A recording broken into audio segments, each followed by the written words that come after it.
In India, the British manufactured a famine in the 1870s out of nothing. There were food surpluses, massive amounts of food. But the governor, Lord Lytton, insisted that this food be exported wholesale to Britain. The ensuing starvation killed at least 12 million people, possibly as much as 29 million people. All relief works were banned except for hard labour in labour camps, where the inmates received the same rations as the inmates of Buchenwald, and where there was a 94% death rate per year.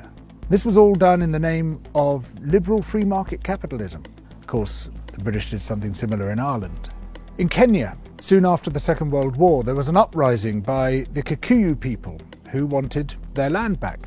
The Kikuyu were herded into concentration camps and fortified villages, almost the entire population of over 1 million people. People were systematically tortured to death. They invented a new kind of pliers whose purpose was first to crush men's testicles and then to cut them off. They raped women with bayonets. They raped men. Similarly, a favoured technique was to ram sand up the rectum with a stick. Sometimes they were rolled up in barbed wire and kicked around the compound until they bled to death. Some of the British soldiers boasted about this. This is within living memory. The colonial secretary lied about it. The papers documenting it were burnt. The impact of the rich and powerful nations has been so phenomenally murderous and destructive that it has been completely airbrushed from our national consciousness. In order to justify the land-grabbing colonial projects, you had to create an ideology. We, the Europeans or the Americans, have come to rescue the rest of the world from its depravity and backwardness. But in order to do that, you have to be able to demonstrate that the rest of the world is depraved and backward. From this arose the racism that is still with us today. It was a necessary component of the colonial project. Some people might claim, well, okay, we broke a few eggs to make this omelette. It's as if all those human beings were eggs. But look at the omelette. Isn't it fantastic? Look, we made this fantastic omelette. Forget about all that unpleasant stuff and let's just celebrate where we are.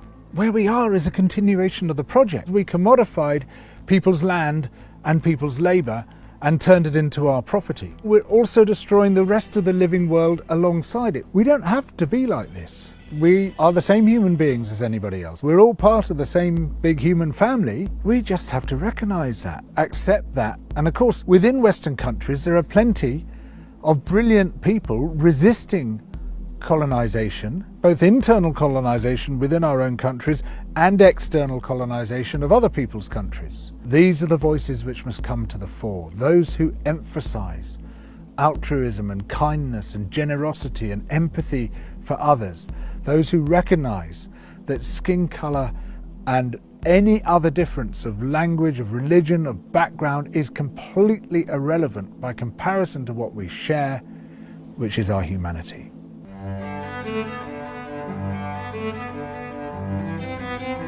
Let's watch this next video. When you came across videos like this, okay, sometimes you can be speechless, like I am right now, because I really do not know what to say. The British colonial days were really dark, really dark, and they did things to people that are despicable. You know, I have heard many people say that Africa has got to move out of this colonial thing, and Africa has got to forget about this or colonization and just move on. And my position is, in as much as we want to forget, in as much as we want to move on, colonization is part of our history. Colonization is part of who we are today. Because if we were to forget about colonization, then we will have to forget about the borders we now have, right? Because remember, most of the borders we have in Africa was carved out by the colonial masters. They are not our borders before colonization. But what they did to Africa or to most of the colonies they colonized was so brutal.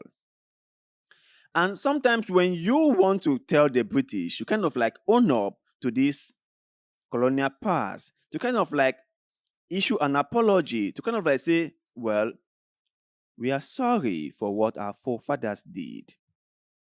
People will be like, no, the sins of the fathers should not be visited upon the sons. That's what they will say.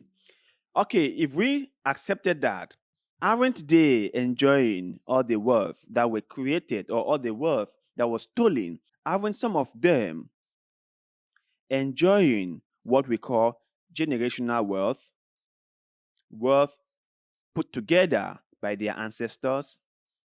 So, why enjoy the wealth that was put together or that was stolen from Africa by your ancestors, but refuse to take the criticism of what they did? You want to enjoy the wealth, but you don't want to take the responsibility. Isn't that one-sided? And the British royal family as an institution stole so much from the world, especially from Africa. They stole so much from India. And they have refused to return all those stolen things. They have refused. I remember it was a couple of months ago when the one tribe in, I think, Ethiopia, if I'm not mistaken, was asking the British to return the remains of one of their prince. And the British said, no, they won't do that.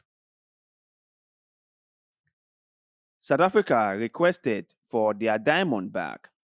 They haven't given it back. India requested for their special diamond back. The British have not returned it. If you go to France, there are many African precious items in their museum.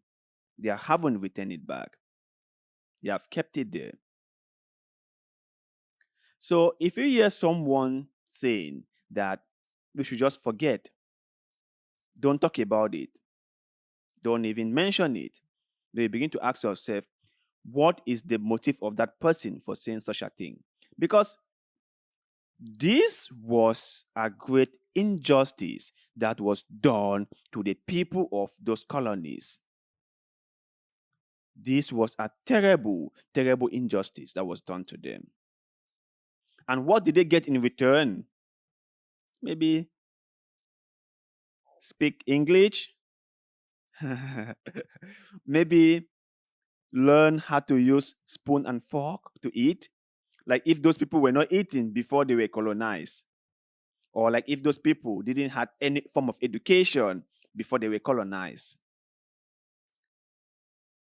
So I have said it many times on this show, and I will keep on saying it, that the West, British, Britain, France, and all Germany, Portugal, those countries, they were all involved in splitting Africa into tiny little pieces, should return everything they stole from Africa.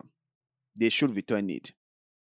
And the British royal family should at least issue an apology, because they sit on hundreds of millions of pounds worth of stuff that were taken from Africa.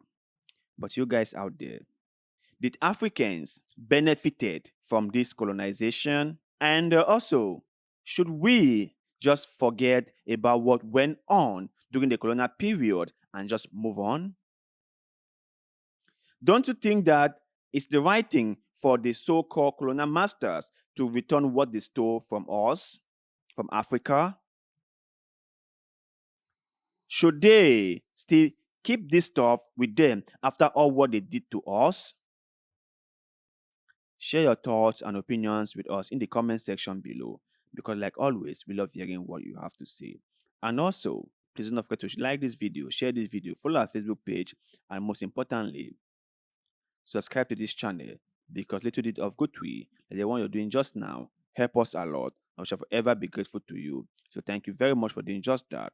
And like always, see you in the next one.